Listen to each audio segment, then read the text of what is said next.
한국의 인구는 곧 소멸된다라는 이야기 혹시 들어보셨나요? 지난해인 2021년 국내 총인구가 정점을 찍으며 인구의 자연 감소가 본격화된 것으로 보도된 바 있습니다. 통계청이 공개한 장래 인구 추계 자료에 따르면 지금의 추세를 막지 못할 경우 50년 뒤에는 2천만 명 넘게 인구가 증발할 것이라는 말 그대로 최악의 전망이 나오고 있는데요. 이를 더 안타깝게 하는 것은 정작 국내에서 가장 주목해야 할 해당 이슈에 관해 그 주목도가 지극히 낮다는 것입니다. 그 예로 지난해 2월 국내에서 가장 왕성하게 활동하고 있는 인구 전문가 조영태 서울대 보건대학원 교수의 청와대 인구 특강이 무산된 바 있었으니 해당 강의는 2021년 국내 인구 5,997만 명에서 2100년 1,948만 명으로 인구 대폭 감소가 일어날 것임을 다루고 있으며 동시에 패러다임 전환을 담은 대책에 관하여 문 대통령 주재 청와대 수석 보좌관에 의해서 진행될 예정이었습니다. 그러나 발표를 목전에 두고 알 수 없는 이유로 막판에 무산됨이 밝혀졌는데요. 이에 대한민국의 인구 위기를 지속 주목하고 있는 해외 주요 언론들과 달리 정작 국내에서는 관련 연구와 논의가 부족하다는 일각의 지적이 계속해서 이어지고 있습니다. 특히 2020년 한국은 역사상 처음으로 기록된 사망자 수가 출생아 수를 넘어서며 인구가 감소한 해였으며 현재 국내 합계 출산율은 0.8 이하를 기록하는 초저출산 현상으로 인구 구조 왜곡의 해결이 절실한 상황입니다. 세금으로 충당하고 있는 공무원 연금에 이어 국민연금도 가까운 시일 내 적자로 전환될 것이라는 분석들이 계속해서 나타나는 만큼 다가오는 인구 절벽과 심각한 위기에 우리는 과연 충분히 대응하고 있을까요? 어째 내 월급 다 떼간다 싶었더니 우리는 이걸 돌려받을 수는 있는 걸까요? 미래에 대한 책임 있는 자세와 대응으로 우리는 어떤 준비를 해야 하는 걸까요? 오늘은 해외 주요 언론인 BBC, CNN, NYT의 한국에 관한 충격적 보도들을 기반으로 우리가 심각하게 직시해야 할 대한민국의 미래에 관해 알아보는 시간을 가져보겠습니다. 영상 바로 시작합니다. BBC에서는 보도했습니다. 한국 출산율 최저에 이은 인구 첫 감소, 우려할 상황. 고도로 산업화된 국가인 한국은 2019년 기준 이미 0.92명의 세계 최저 출생률을 기록하고 있습니다. 이는 기존 생산 인구를 대체하는 데 필요한 출산율 2.1명보다 현저히 낮은 수치인데요. 지난해 가디언 보고서에 따르면 한국의 인구 증가율은 2010년 1.49%에서 2019년 0.05%로 감소했습니다. 이러한 추세는 노동력의 감소로 인구 절벽의 시작이라고 분석할 수 있는데요. 더 적은 사람이 일하고 기여하는 경우 국가의 사회 지출 시스템에 더 많은 부담을 가하게 되는 게 당연한 바, 현재 노인 인구의 증가 추세는 계속되고 있고 이러한 경향은 공공의료비 지출 급증으로 이어집니다. 그 옛날 어르신들이 빈말로 하던 늙으면 죽어야지가 우리가 고령에 접어들면 정말로 죽어야지가 된다는 얘기인데요. 특히나 전 세계적으로 단순 기대 수명이 뿐만 아닌 건강한 기대 수명이 높아졌기 때문에 미래 노년기에는 평균적인 건강 신장에 잇따른 장기적 노동력 감소로 심각한 경제 악영향이 찾아오게 됩니다. BBC에서는 국가의 사회지출 시스템에 많은 부담이 발생할 시 다방면으로 인구 감소에 대한 해결책을 논의할 필요가 있다고 주장했으며 젊은 인구가 감소하는 국가의 노동력 부족에 대응하기 위해 국경을 더욱 개방하고 더 많은 이민자가 일할 수 있도록 사회를 보다 국제화해야 함과 동시에 더 나아가 추세를 저지하기 위한 근본적인 변화의 해결책이 필요하다고 보도했죠. 결론은 출산을 장려할 사회적 정치가 부족하니 이민자로 인력을 충당하라는 얘긴데 사실 이것도 양날의 칼로 작돌 위에 올라가는 꼴인데요. 결론은 뭐다? 나중엔 진짜 관뚜껑 빨리 닫는 게 이득이 될 수 있다. CNN에서는 말했습니다. 한국 처음으로 출생보다 사망자가 더 많은 인구 감소 보고. 수년간 한국은 인구 통계학적 위기의 증가 속에서 어려움을 겪어왔습니다. 출산율은 계속해서 기록적인 최저치를 기록하고 있으며 세계 출산율 중에서도 최하위를 기록하고 있는데요. 아울러 엎친 데 덮친 팬데믹으로 인구 통계학적 어려움이 심화되고 있으며 이에 감소하는 출산율을 되살리기 위한 조치가 필요하다고 보도했죠.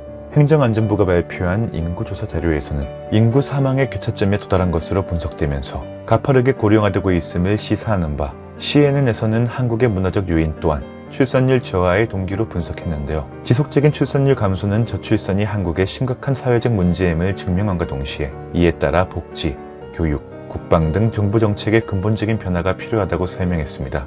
CNN에서는 팬데믹이 20대와 30대 젊은 성인들에게 더 큰 직업과 소득 불안정을 야기하며 잠재적으로 가정을 꾸리려는 계획을 방해했을 수 있다고 덧붙였는데요. 경제적, 개인적 불안으로 인해 자녀를 갖는 것을 주저하거나 어떤 경우에는 일시적인 출산의 연기가 영구적인 미출산으로 이어질 수 있다고 우려했습니다. 실제로 요즘 제 주변 20대, 30대에서는 정자 및 난자를 얼려 은행에 보관하는 사례가 상당히 많은데요. 말 그대로 여유가 없어서 결혼과 출산을 연기하는 세대들이 훗날 아이를 가질 수 없는 건강 컨디션이 되는 경우가 많다는 겁니다. 이와 유사한 문화적 사례로 일본에서는 저출산 저감 대책상인 사카모토 테치시가 기자들에게 말했습니다. 일본인들은 전염병으로 인해 사람들이 임신과 가정을 꾸리는데 부정적일 수 있다고 말이죠. 일본은 팬데믹이 덮친 2020년 상반기 보고된 임신 및 결혼 건수가 큰 폭으로 감소한 것으로 알려져 있으며 저출산과 혼인율 감소를 막기 위한 노력의 일환으로 한국 정부는 다양한 계획과 정책을 시행해 왔는데요. 지난 12월 정부는 제4차 저출산 고령화 사회 기본계획을 발표하면서 출산수당 지급, 보육비 지원, 다자녀 지원 확대 등 향후 5년간의 인구정책을 설계 발표하기도 했죠. 하지만 여전히 이러한 노력들의 실효성에 관한 지적이 꾸준히 제시되고 있는 만큼 보다 깊은 협의가 필요해 보입니다. 하지만 만약 여러분에게 있어 출산의 어려움이 이러한 경제적 원인이 아니라 여러분의 하드웨어에 관한 문제에 달려있다면 상단에 나오는 밤의 제왕이 되는 9가지 방법 영상을 심도 있게 시청해 주시기 바랍니다. NYT에서는 보도했습니다. 출산율 감소, 한국의 인구 감소, 경제의 위협. 수년 동안 인구 전문가들은 한국이 일본처럼 인구 통계학적 추세가 감소세를 보이고 있다고 경고해왔습니다. NYT는 노동력을 보충하고 은퇴자들과 다른 노인이 국내 사회에서 더 큰 비중을 차지하게 되면서 좋지 않은 시그널이 계속되고 있다고 분석했으며 아울러 한국은행의 정기경제평가에서 전염병이 국내 결혼과 출산율에 부정적인 영향을 미쳐 인구의 고령화를 가속화할 것이라고 분석한 평가서를 인용하기도 했는데요. 한국의 새로운 인구 데이터는 최근 수십 년 동안 아시아의 경제적, 문화적 동력이 된 국가에 대해 우려할 만한 사실이었다고 설명하기도 했습니다. 한국의 주요한 위협을 생각하면 핵으로 무장한 이웃 북한이 떠오를 수 있지만 한국의 미래에 대한 분명한 위험은 인구 감소와 급속한 고령화라고 덧붙였죠.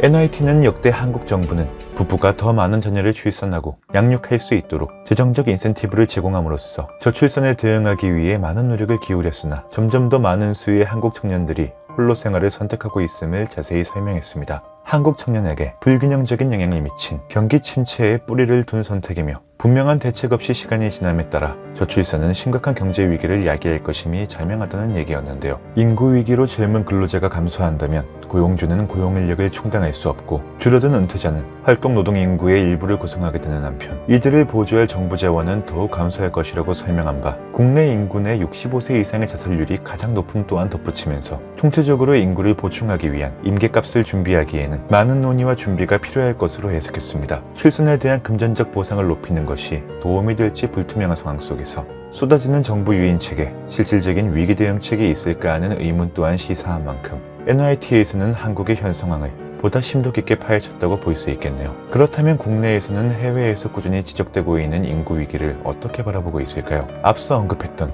조영태 서울대 보건대학원 교수는 2021년 12월 21일 중앙일보와의 인터뷰에서 인구 그래프를 제시했으니 2021년 국내 인구는 5,997만 명이지만 2100년에는 1,948만 명으로 줄어들 것이라 예측했고 중위 연령은 1991년 28세, 2021년 44세, 2051년 59세로 높아져 불과 60년 만에 2배나 늙은 나라가 될 것이라는 암울한 전망을 보이고 있었죠. 그는 이런 충격적인 내용을 연구로 깨닫고 해당 내용과 관련 대책을 지난해 2월 10일 문재인 대통령이 주재한 청와대 수석 보좌관회의에서 발표하려 했지만 막판에 무산되었다고 말했는데요. 당시 봉준호 감독의 영화 기생충 제작진과 배우들이 청와대에서 대담을 가졌다는 사실을 보도로 접한 조 교수는 국내에서 인구 문제가 너무 후순위로 논의되는 것 같다는 아쉬움을 표했습니다. 이에 관해 2년가량을 인구 문제에 대한 대응 없이 지체했다고 안타까움을 전하며 이러한 위기 상황을 사전에 방지하고 구체적인 해결책을 마련하고자 부율경 메가시티 등 과밀된 인구를 분산하여 지역 균형 발전에 꾸준히 힘쓸 필요가 있다는 말 또한 전했죠.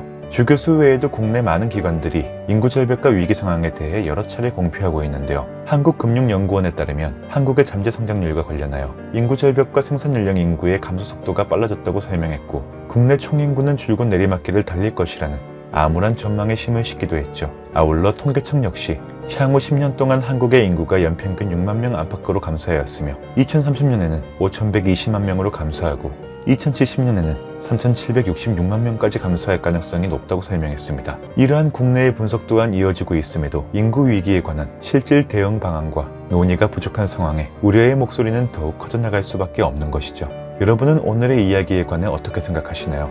2년 전 고령화 문제에 대해 다루었던 위 영상이 초등학생들의 수업 교육 영상으로 활용된 바 있었습니다. 오늘은 인구 절벽에 관한 레포트를 준비 중인 대학생이 제 블로그에 남긴 댓글을 보며 조금 서둘러 준비해 보았는데요. 인구 위기를 맞았던 다른 나라를 예로 들자면 외국인을 국민으로 유입하기 위해 노력해온 독일의 케이스가 있습니다. 그러나 이러한 극복을 위해서는 충분한 사회적 논의를 통한 우리 모두의 각오가 필요하겠죠. 많은 전문가들은 벼랑 끝에 놓인 인구 절벽 위기 상황임에도 적정 인구에 대한 논의조차 부족한 현실이라고 누차 강조하고 있는 만큼 외국인 유입 등의 즉효약뿐만 아니라 다양한 논의를 통해 국민과 정부 모두 미래 세대에 대한 책임 있는 자세를 가질 필요가 있다고 볼 수 있겠습니다. 인구 위기 시나리오 연구와 대응 방안을 고민하고 그에 따른 적극적인 실행이 있기를 기대하며 끝으로 뜨거운 밤을 망설이는 분이 계시다면 상단에 당신이 관계를 갖지 않으면 겪게 되는 6가지 비극 영상을 시청해 보시기 바랍니다. 저도 나이 들고 고려장 안 당하려면 유튜브 구독자 100만 찍어야 하는데 도통 늘지를 않네요.